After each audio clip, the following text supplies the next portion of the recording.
As we were conceptualizing the Diablo 3 expansion set, we had a number of lingering plot threads that we wanted to tie up. We wanted to continue the chronicle of the Nephilim hero that you played in the core game, and we wanted to kind of just see what was happening with the rest of the family. We had to establish our villain for the piece in a way that felt natural and didn't take away the accomplishment of what you had just done, which was to kill Diablo. Our initial thinking was that Imperius would be our bad guy. The original plot of the cinematic was basically Tyrael and some crusaders have shown up at this Tomb of Rakkus.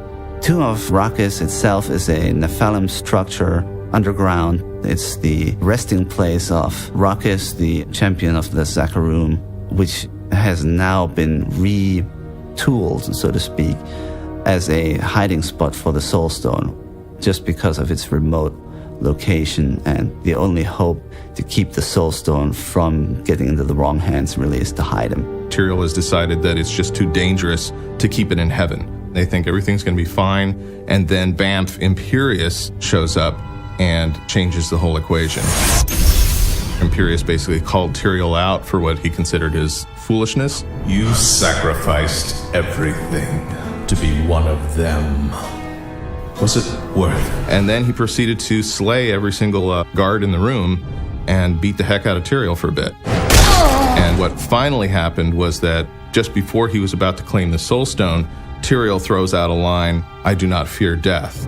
And Imperius says something to the effect of, "Well, we'll see." And so this was our opportunity for the introduction of Malthael, the Angel of Death. So Malthael shows up, takes all the souls of the guards in the room, and then together he and Imperius leave Tyrael bleeding on the floor and take the Soul Stone.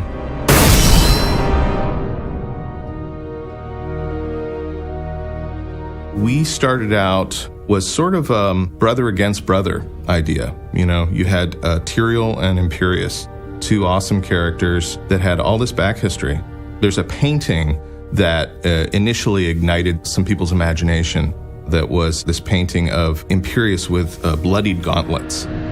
And it's just a very arresting idea. We started to think about, well, you know, Imperius is going to come for the Black Soul Stone. That's the mechanic that we're going for with the plot. But what if he also takes some time to really exact vengeance on Tyrael, who he considers to be a traitor? You know, this is the angel that ripped off his wings and joined the mortals. And so it just seemed natural that Imperius would take a moment to really relish in Tyrael's demise. We did want to almost kill Tyrael, or make him to the point where he was almost dead. And most of the cinematics or the storyboards at that point contained an enormous amount of blood that was going to be included in the cinematic.